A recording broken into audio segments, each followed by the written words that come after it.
Hello, everybody. Mighty Benaya here. This is day 4. There's only an hour or so left in day 4. I did miss recording yesterday, but this is day 4 of nearly day 5 of the Alliance Tournament, game 1 against Operation Blitzkrieg. And a couple of things have happened.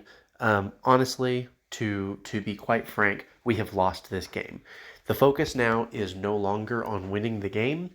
The focus is on preventing them from just dominating this game, and doing the best that we can to stall so that we can get second place and be one of the top ranked second place teams so that we can move on to single elimination. So, with that being said, everything that I'm going to say here, our focus, my team, our focus needs to be on defense. We need to prevent them from taking our capitals. We need to build forts. We need to prep to build railroads in an hour. We need to build artillery. 100% focus on defense, preventing them from steamrolling us, making this last as long as physically possible, because we don't want to be in the bottom of the second place teams. We want our loss to at least seem close, even though we're already down one player. So, that being said, since last time I recorded, the British Isles have fallen. Now, the first thing that I will say is, strategically, this is my fault. There's a couple of things that happened, but I told Benjigun to remove all of his troops so that only regenerated troops were in the British Isles. I should have told him to leave 10 or 20, and that's something that we need to consider in any offensive games that we do. And I specify offensive games because I'll get to that here in a minute. Any offensive games that we do, we need to make sure to leave a handful of troops in each of our countries, because they were able to make landing and conquer the British Isles. And part of that, not all of it, but part of that was due to the low number of troops, even though Benjigun probably had 15 troops on the island. I know he had at least 17 troops on the island. He was unable to defend against all of the landings. And that brings me to my second point, the second reason that this game has not gone well for us. I need to get a better understanding of how flowering impacts games. I thought with my studies on the skewer that is what most people were talking about when they were talking about flowering. I believe that it is something completely different. And here's why. The skewer, as Spankerton has phrased it, trades offensive power. It gains offensive power, and it gives up offensive power to gain more attacks over time. A flower, for some reason, increases your defensive power, and I'm not sure what it trades off. So when we went, the last time that I uploaded, I'm not sure if they had flowered or not, but each of the enemies that were trying to take over the British Isles, they had about 5 troops.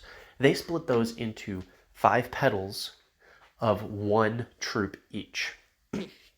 And when you are disembarking, when you are on water, when you're making landfall, your troops should have 1/3 of their normal strength at minimum for the 4 hours that they were disembarking. Benjigun attacked a lot of troops that were disembarking, so they should have 3 times more casualties than him, right?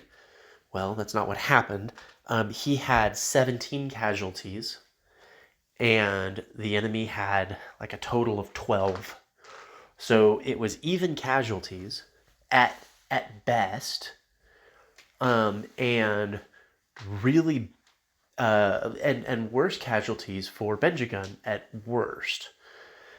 So I think what is happening, specifically with disembarking units, and I could be wrong, but I think what's happening is, because of a defensive pedal, an attacker can only attack one at a time. And so they're wearing themselves down on that one, and it's especially effective for troops that are landing because they are only landing for 4 hours. So you only get 4 attacks in at maximum. So if you're wasting those 4 attacks on on one of the pedals instead of on all of the pedals, let's say that you kill that pedal, well, all of the other pedals are at full strength, and they can all attack you, but you can't attack all of them. I think that's what's happening. But I need to do some research, get some better understanding of how the pedal system works, because it really hampered us this time because the British Isles are gone. And so we're 1 player down. Part of the downside of the plan that I made, if you remember, I told Benjigun to move all of his troops down south to Spain or east to Sweden. Part of the problem that occurred is once the British Isles were destroyed, once Benjigun's last province was taken, it's too early for us to trade a province to him. So he lost all of the troops that he had defending because the British Isles are no more. And so we didn't lose 17 troops. We lost 137 troops because of the defeat in the British Isles, where we only killed 12. So we are way, way behind right now. Especially down in Spain. Now, we do have forts. We have level 3 forts. Should be level 4 soon. Oh, yeah. Level 4 forts building. So we have a decent spot for defense for Spain, but we are missing a ton of troops that we should have, that we would have had if Britain had been able to hold. Up here, there were a couple of mistakes, and as you can see, let's see, 1, 2, 3, 4, 5, 6. So they will have 7 stacks, which is the limit. And it's really frustrating, honestly, seeing 7 stacks in a tournament that has a rule restricting flowering. That's what I will say. The rule is that you are restricted to 7 stacks, and so everybody is using 7 stacks. The reason that the rule is implemented according to Wolf Homie is their thought was, hey, let's make sure that if all 5 nations go in with full stacks, and then they have 2 reinforcing groups, they're not penalized for that. But what it is in effect turned into is, well, everybody's using exactly 7 stacks. And we have tried to follow the spirit of the law, but we've not followed the letter of the law, and it's punished us. So my encouragement for the duration of this tournament, unless Wolf Homie makes another rule for future games, is that we always use 6 stacks. Leave it at 6 in case one drops off, but that's the way that we're going to have to play. And we're also going to have to figure out exactly how that works. So I'll be doing some more studying on flour and figure out how that impacts the game, because my understanding isn't correct. But we were able to take Königsberg. They defended Danzig. They had a fort at Danzig, and they stacked a ton of troops there. We did not do a through attack order, so we sat in Königsberg for a good 12 to maybe even 20 hours. We just sat there and let them reinforce. We could have pushed, I believe we could have pushed into Danzig immediately after taking Königsberg, but we had delays from individuals getting on.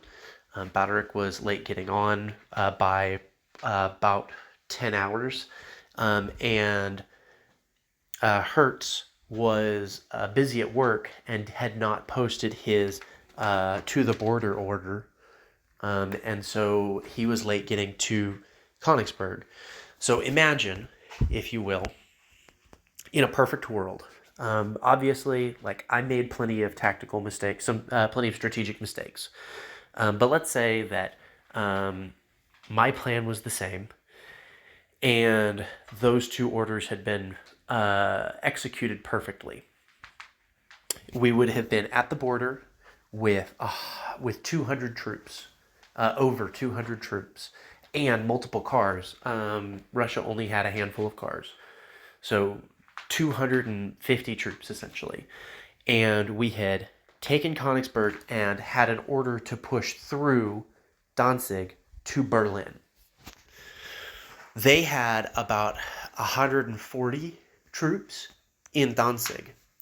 We could have blasted through their defense, and it would not have been a problem. But because we gave them time to build their fort and to gather more reinforcements, they got to a point where we couldn't defeat them anymore. And now they are pushing into Russia, you can see here, because we used all of our forces in an attack that was delayed so much against Flowers that we suffered heavy losses and they did not. So at this point, my goal is build up defenses. But as you can see, they've got right of way in Poland. We had right of way in Poland, but they got it too. We had right of way in Belgium, but Britain, who's the one who had it, is no longer in play. They have right of ways and we don't. I've gotten very bad luck with right of ways. I can't go through and attack Austria without attacking Serbia, or making a landing, which I might do, but I don't know that it's going to be of any benefit to us. So at this point, our focus needs to be building up defenses so that we can fend off for as long as possible. Build artillery. Don't worry about cruisers. Cruisers are great offensively, but if we build artillery, we can defend our coasts from cruisers. So build as much artillery as possible. Build up as many forts as possible. Prevent them from killing us. Right now, we have 4 nations. We have myself, we have Baderick, we have Hertz, and we have Doc. Doc is in a good spot. He's got a good defensive line, but he's got several guys ready to come after him. And he's got Morocco in his south, scouting around Portugal. So unknown if Portugal is going to get right of way, or if they're going to get right of way with Portugal, if Morocco will. But that's something that we need to watch out for. Watch out for landings, because they will do well with landings. I will have probably the second easiest time from Doc, assuming that they don't gang up on Doc and assuming that they don't gang up on me.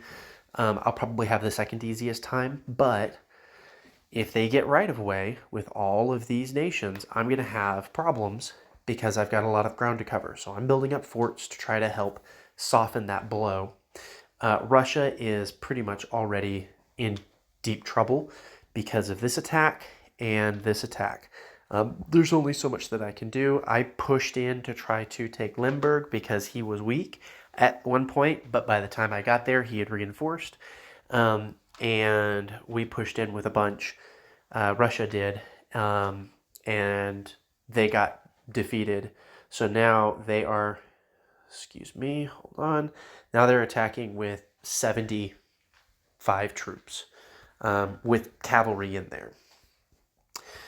And lastly, Sweden. Sweden, they were able to make landfall in Sweden, and they are pushing him consistently across multiple fronts. He did offer me a bunch of wood.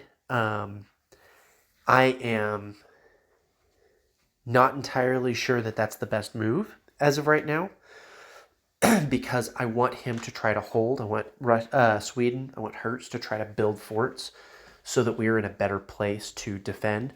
Because the longer Hertz can survive, the longer they are not solely focused on Baderick and me and Doc. So we need to all focus on defending our own borders. But we're not in a place, because of where we are on the map, we're not in a place where we can help each other defend, which is why generally turtling is not viable. And I want to talk a little bit of meta here, a little bit of overall strategy on how we should think about things. They took a turtle approach, and that really benefited them because they are all located really close to each other, and they could use that speed advantage to help reinforce wherever they were weak. So they spent all of their iron, or a large majority of their iron, on forts. They built defenses. They did build some barracks because we can see cavalry with workshops. They spent a lot of time and effort building their defenses. If you remember, they've got forts all along where the AI is, in case we got right of way. They did a really good job of turtling, and they were able to turtle because they were all clustered together. So, turtling is a viable strategy. Defense is a viable strategy if you are all within close proximity of each other and can help each other out. If you are not, if you are on the edges like we are, turtling is less effective because we can't help each other out. And so they're going to have an easier time alpha striking us if we turtle than we will alpha striking them. So in our position, turtling was never an option. Where I made a mistake was allowing the British Isles to get captured, not having a good understanding of flowering, and assuming that they were going after Dr. Green Thumb. Honestly, what I should have done is had England not send any troops, maybe send a handful of troops, 10 troops, 15 troops, 20 troops south to help Dr. Green Thumb, but let him take care of his business, because if they focus on him, they can't focus on their back. But they focused, they barely declared war on him. Morocco has declared war on Spain, but nobody else has. They focused on the defense up here, and because that's where we put all of our eggs, and we had a bunch of troops down here that were useless, that is part of what killed us. So what Britain could have done, I could have told him to keep the majority of his troops on the Isles or send them over to Sweden. Sweden, I should have had, instead of sending all of his troops from Stockholm to Riga, I should have had him send them up to St. Petersburg and then down to Riga. It would have taken a little bit longer, but it would have been harder for them to see where his troops were going. I don't know that would have helped that much. We got some unlucky placement this time, and I made a couple of bad choices, and I recognize that. But this is why we play these games. This is going to help us learn, and our focus at this point needs to be making single elims. So if we have the best score of all of these second place in each of the groups, if we're top 4, then we advance. 4 out of 12. So we need to be in the top 1/3 of all of the second place teams. It's not going to be easy, but I have confidence that we can do it. As long as we can defend, we are in a really good place. That is all that I have for now. If you want to continue seeing this content, if you're watching playback and want to continue seeing this content, go ahead and subscribe. I will likely do a recap of this game. This will probably be the last video I do for this specific game. And I will not be playing in game 2. So Hemland will be taking that one over. I believe it's Hemland, yes. No, somebody else is taking that over. I don't remember who's taking over game 2. I will address that later. But for now, this is where we're at. We need to hold as long as we can so that we can increase our score as much as we possibly can. Soli Deo Gloria, and I'll see you next time.